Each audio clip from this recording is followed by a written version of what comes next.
And we will go ahead and call this meeting of the Evansville Vanderburgh Public Library Board of Trustees to order on this June 10th, 2021. I don't think we have any visitors wanting to speak. So we'll go ahead and move to correspondence. Any correspondence to share with the board? None. Then we'll move on to consent agenda. Do I have a motion to accept the consent agenda for this afternoon? So moved. Second. Motion and a second. Any discussion on any items on the consent agenda, or do we want to entertain any items separately? I just have a quick question on one item in the director's report. Scott, there was a mention in there about a meeting with Zach Bennett and Baker Tilly on the bonding. Yes. Could you, if it's appropriate, to provide just a little bit of color on that Sure. discussion? Sure, and please, Heather and Lori, jump in if I missed something. We had that meeting literally 2 hours ago. Oh. It was literally today. And basically what it was kind of a meet and greet meeting. What we're really doing is working with Baker and Tilly. And we also had, who is our lawyer? Bond lawyer? It's Jane Herndon from Ice Miller. She's Ice our Miller. bond legal Yeah. counsel. There as well. And basically was to find out how much, basically taking a course of action based off of different scenarios when we renew our bonds, how much bonding finance is available, so we can kind of decide the scope of the project. Is it a multi-year project? Is it how we should do the bonds and strategize that? It was just a preliminary meeting before it comes to you guys, so Okay. he has an idea of what to expect when they're writing their plan. We Okay. just wanted some extra expertise. Does that make? Yeah, I was just curious Yeah. what Zach, how he was involved in that in terms of. Yeah, basically just so when he's doing the plan, are we doing, depending what comes out of the plan and all that, we're not trying to slant what the plan is. Is it multiple projects at one time? Is it a single project at one time? Gotcha. Things like that. That is part of what we requested, as you Right. probably remember, to Right. make sure that he knew Right. that if we needed any bonding, any fundraising. So it was kind of for him to be aware of what our debt limitations Right. were, what we were looking Gotcha. at over the course of several years, Right. so that he could prepare with us, Right. just like we asked him. Right.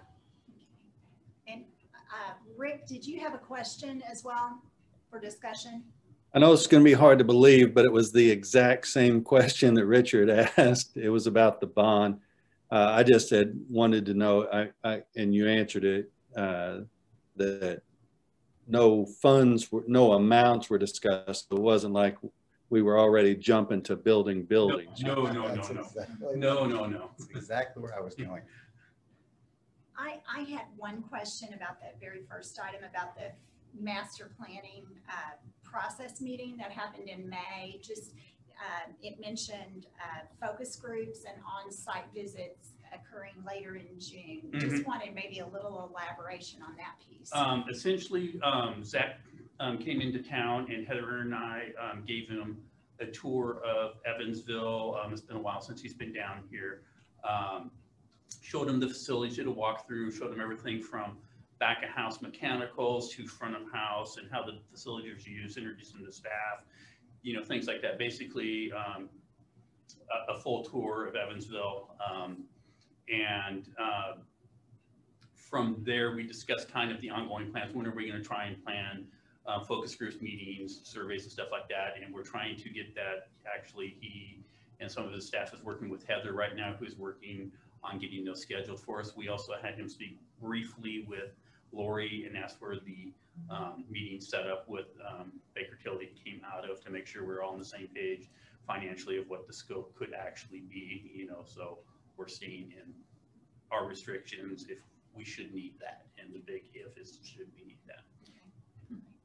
They will be here on June 21st, 22nd, and 23rd to do those staff sessions. They're going to be location based, so they keep the questions about each location individually from the staff that work in each location. We're finalizing that schedule this week. Yeah, Heather just got back from vacation, so Okay. I'm learning this right now. She probably just got an email. Any further discussion? If none, all those In favor of accepting the consent agenda, signify by saying aye. Aye. Aye. Opposed, same sign. And the consent agenda carries. Governance, Lori. We have one piece of governance today, and that's a proposal to dispose of surplus equipment and furniture.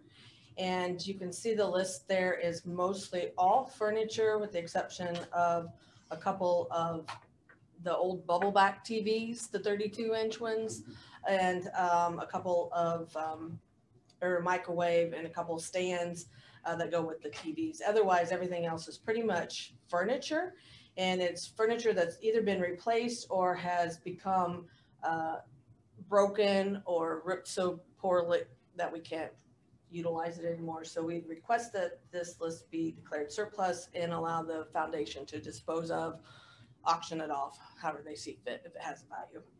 Move approval. Do we have a Second. second? So we have a motion and a second to request to vote on the proposal declaring the item surplus. All those in favor, I'm sorry, is there any discussion first? If none, all those in favor signify by saying aye. Aye. Aye. Those opposed, same sign. All right, that passes. Finance report, Lori. For the month end of May 31st, 2021, you can see that we had a appropriation balance of $10,143,000 and some change. That represents 70% of our budget being left over for at the end of the month of May, which may seem like it puts us really far behind, but some of the things that I wanted to note that we're trending on is that our personnel and our benefits are actually behind schedule, and that's because we have numerous vacancies out there, so we're not paying out those salary dollars and the benefits that correlate with those. So we're a bit behind if we were taking this on a 1/12 Right. Per basis expenditure rate. And then the other thing is because we're still not doing a lot of travel and doing a lot of conferences, while we are doing virtual conferences and webinars, a lot of those are free or smaller cost basis because of them being virtual this year. So we're behind in that area as well. And then the other trend I just wanted to point out is that we have less cost in repair supplies than normal because we've been outsourcing a lot of the work through our facilities techs instead of using our facilities techs. So I just want to point those three things out. Utilities, it's just a question of, so far to date, they never seem to quite line quite like. Well, so it's hard to budget for Yeah, yeah. utilities. Mhm. While you may know the rate, Right. you never for sure know what you're going Right. to expend. Right. When it comes to gas and electric, obviously the weather plays a factor in that. Right. If we have really warm years, we spend a lot more on electricity than we do for gas. If we don't have a very cold winter, and then water rates continue to go up, but we hold pretty steady as long as we have rain in the summer. We're not using our irrigation systems at our 3 locations, Central, North Park, and Oak Glen. So the water may stay down a little bit there. And then our garbage disposal and our recycling stays pretty steady. Right. Although we've been trying to utilize some of the other programs that Republic Services has been offering, which include recycling light bulbs. Oh, wow. You Okay. order a box and then you fit so many different types of light bulbs in a particular size box and then recycle them. So we've been trying to utilize that as well. If I could, I do have a question, but on one thing on that, I found it's easier usually because of the days in the usage cycle to look at it year over year than try to compare month to month. Right.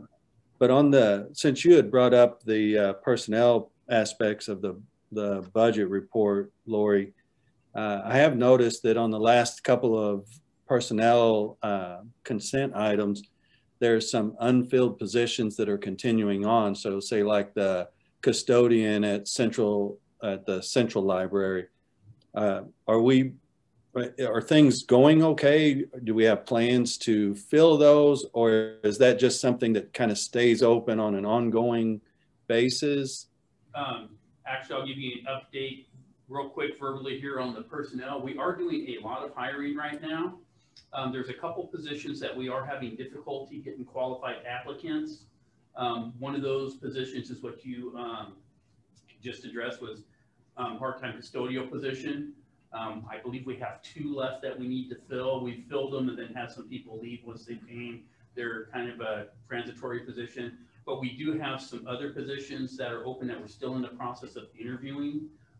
We have a big list written in the HR department. I think there's 17 positions that we're currently filling because we've had retirements, promotions, and some of the new positions we're filling, like the 5 new librarian positions for teen services, adult services, to help with our initiatives. And those, we are doing final interviews for location manager, and which is EVPL West and EVPL McCullough.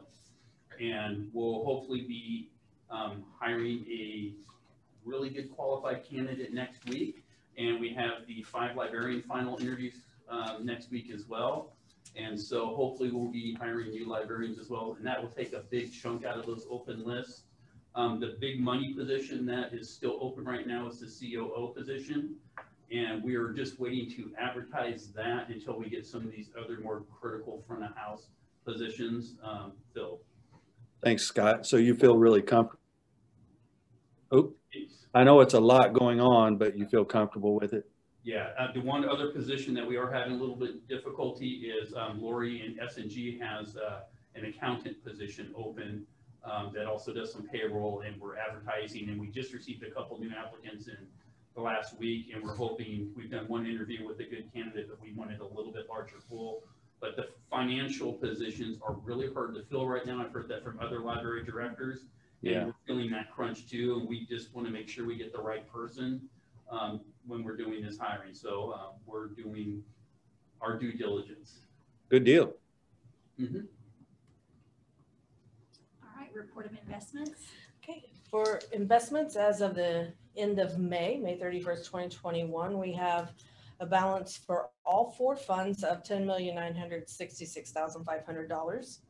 The daily yield for May was 0.0618, which was down 4 thousandths of a point. And then for the year-to-date daily yield, it's 0.0686, or down 1/1000th of a point for the month of May. So it goes up and it goes back down. So, but it's much smaller increments at this point. Any questions? All right, approval of bills, Sabrina. Yes. So for June 10th of 2021, I move for approval of the invoices dated May the 12th of 2021 and through June the 10th of 2021 for $780,775.22. And for payroll dated May the 7th of 21 for $237,299.91, and May the 21st of 21 for $371,743.72. We have a second. Second. All those in favor, or I'm sorry, any discussion? All those in favor of the bills signify by saying aye. Aye. Those Aye. Aye. And that motion passes. Budget calendar, Lori. So in your packet is a proposed budget calendar for the 2022 budget. And as you can see, it's pretty generic as far as it goes every single year. But we do have to set dates and deadline, or in accordance with the deadlines that are set by the director of the Indiana Budget Division. So at the end of July, that last week of July, we'll be scheduling a meeting with the Finance Committee to review the proposed 2022 budgets. And then on August 5th, we will email out all the budget documents to the entire board. So you have a full week to review them before the first reading, which will be on August the 12th. And that's our regular scheduled board meeting. And then we have a DLGF workshop, budget workshop. It's an annual workshop. We typically walk in and we're done, although now they're virtual. So it usually takes us 5 to 10 minutes because we already have everything done before this meeting occurs. And they're just double checking and making sure that we've got everything in order. And then on August 27th, we'll submit notice to taxpayers through the Courier and Press of our proposed budget and tax levies. I'm sorry, not through the Courier and Press, through Gateway. We don't do the Courier and Press anymore. Through Gateway. And then that will notify them of when our public hearing is and when the adoption meeting is. And so our public hearing, which is critical that we have a quorum at, which will be September 9th at the regularly scheduled meeting. And then October 14th is our adoption meeting. Again, another critical date that we have to have a quorum for. And then once everything's been adopted by the board officially, then I will submit it to the state by October 18th. Do we have a motion and a second to approve the proposed budget calendar for 2022? So moved. Second. Any discussion? I don't have any discussion. I just want to inform you, I will not be at the August meeting, but I don't think that's the critical one. The ones that you said are critical, I'll be able to attend, but just wanted to inform you in case that matters. Thank you. Any other discussion? If none, all those in favor of accepting the proposed budget calendar signify by saying aye. Aye. Those opposed, same sign. And the calendar budget, or the budget calendar passes.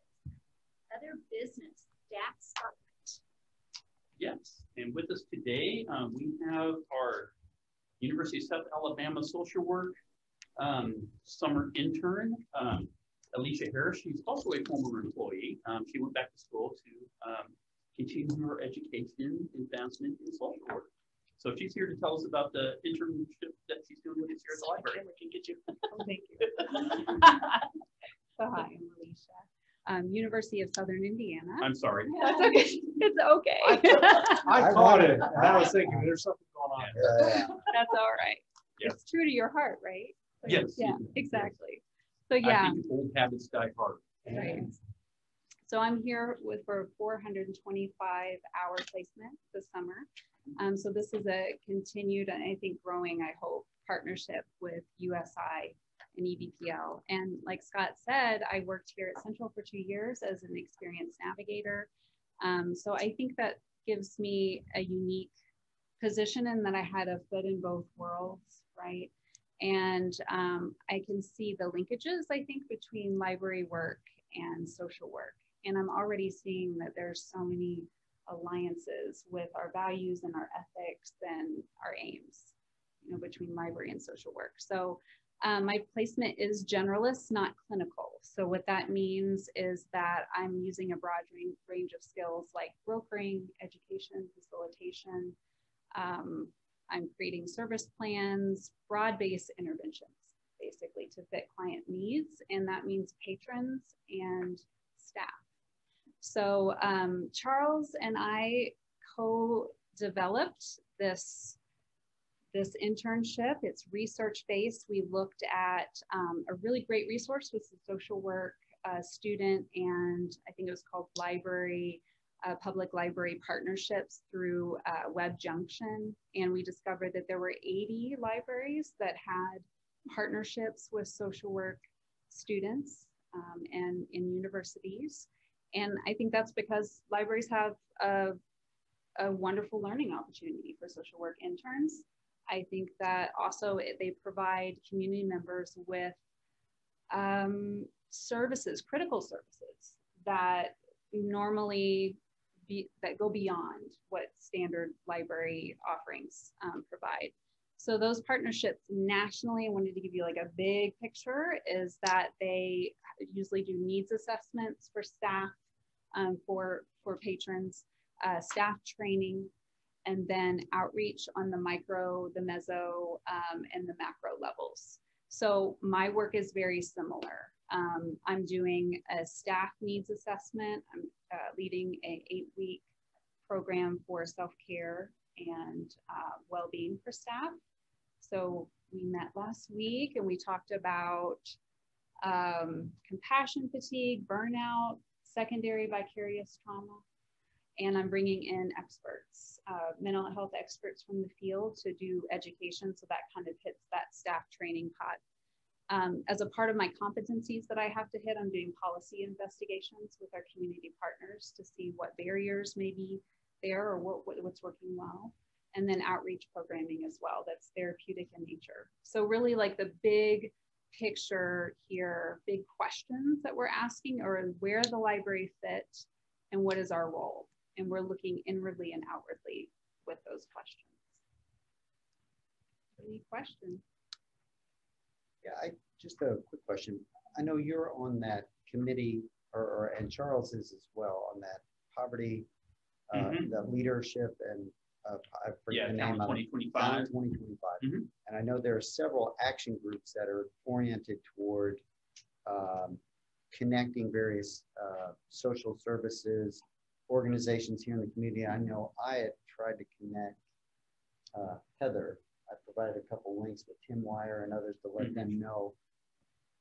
Is there discussion going on with some of those groups? I mean, is that part of the thought is that once the intern comes in, they have an opportunity to interact with the other social service providers? Yes.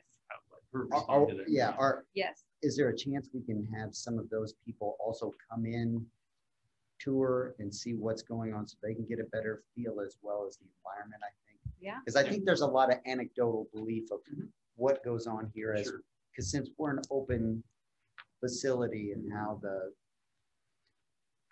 people in need tend to gravitate here, and how it is really a frontline opportunity to help meet unmet needs in the community. Yeah, absolutely. Yeah, Charles and I spoke about that. So yeah, that is definitely a part of my work. So yeah, I didn't want to get too detailed. I sit on one of the committees, so. Oh, you do? Okay, well, I'll see you there, hopefully. Yeah, when I was at Leadership Everyone, I spoke to Tim about that. Same thing. Good. And when another question would be, I know there are ongoing internship opportunities through USI because they have a fairly robust social work department. Are there plans maybe to continue potential internship opportunities? Yes, we actually had an agreement signed with them last year, and then the pandemic hit. Then this year, we were actually able to open to the public. So we were fortunate enough to get Alicia here this year. So that's something that we continue to do, just like we have another agreement with USI where we keep a fiction collection for their students at their library. Hopefully one of many. Yeah. Yeah, we hope it's a good start. Just one other quick question. Oh, I'm sorry. I was just going to comment that your position, though, it's perfect that you're the first, that you have the library experience. I mean, I'm sure that you were able, that just really facilitated that process. And absolutely. You were able to really maximize those relationships that you had, I'm sure. Absolutely. Yeah, especially with staff, you know, it was perfect because we had the relationships. And I get to meet new people, you know, so yeah. Now, at the end of the internship, what is there a wrap-up report, presentation? What do you? Does something come back to the library at the end of your? That's or is it goal. as it anticipated that either Yeah. recommendations or some sort of? Correct. And I think we were speaking informally about it. You know, I would talk to Charles. I don't know. Would you be part of that conversation? I can. Yeah. So if you want to be, Heather, definitely. So yeah, there will be my observations and you know, humble recommendations. Sure. I think I don't want to speak on behalf of the board, but I think that I would appreciate hearing on the back end of something like that. Sure. Sounds great. Any other questions or discussion for Alicia? Anything else to come before the board?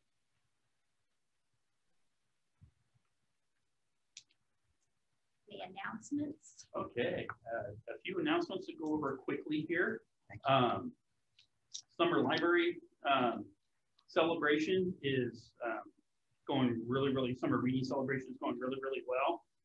In the first 2 weeks of the celebration, we've had over 190,000 minutes read. And so we're off to a great start.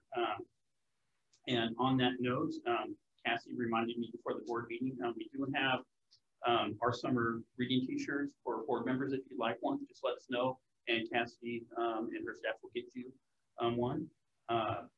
June is Pride Month, so happy Pride Month to everyone, which leads to us advertising. We have an LGBTQ club starting in Haynes Corner at one of the adult watering holes. And so look for that advertisement soon.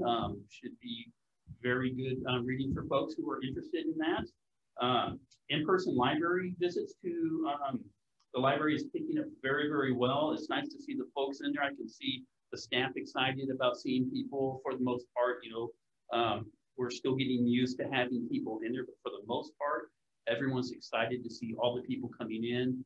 Our circulation's going up on our print format. We still have super strong electronic format circulation right now, but the physical collection is circulating very, very well as well. And last thing that I wanted to highlight is really exciting. Speaking of partnership, we talked about University of Southern Indiana. We have a great partnership going on with Wesselman Woods right now, and we have a big program coming up. And is that the 30th, Cassidy? I want to make sure I have that date right. Where the library card will get users into Wesselman Woods, and they have a bunch of things scheduled. Everything from our staff doing story times to guided hikes and animal encounters. So it's a really nice partnership that we're starting with Wesselman Woods. And of course, we check out passes just like we do with the Mesker Zoo. So it's just exciting to see that happening, because I know the staff are really excited about it, because Wesselman's been a great partner. And you look at the list of what they're doing and how it's organized, it's going to be tremendous. And programming outreach has done a great job with that. So just wanted to give them some kudos. I'm just going to add on to that real quick to say that that specific Wesselman Woods Day that they're calling EVPL Day started because of Katie, who was here to talk about EVPL to you and having a stop there. And Wesselman Woods really built on the idea of us going out in the community, being there with them on that day, and really built it around that. So just love that that kind of added on to what we were already doing with that. Correct. Hopefully the first of many partnerships like that, now that we can get out in the community. That's exciting. Any other business to come before the board? If none, we will adjourn this meeting, this June 10th meeting of the